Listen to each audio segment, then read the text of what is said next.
kolo nastopa kot simbol upora tega časa, vendar je na to preraslo v igro, besedne igre, ki sem jih poskušal ilustrirati na humoren način, na uporabo logotipov, besednih zvez, fraz iz tujih jezikov, recimo vafam, kolo, kulo, ali pa ole, kole, pač vse, kar asociira na kolo, na posamezne dele kolesa, na akcijo s kolesom, na gonjenje, na pedala, na uporabnike koles, kolobarjenje, tako dalje in dalje.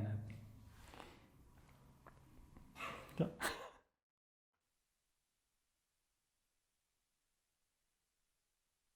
Vizualni aforizem nastane na podlagi impulza, besede, slike, ki ga potem razvijam, da ga poglobim z asociacijo, z sopomenko. To je lahko tudi vizualna ali tekstualna. Potem pa pač nastane to, kar nastane. Zdaj, če so potrebni podnapisi največkrat, ja, če pa ne, potem je pa toliko boljši.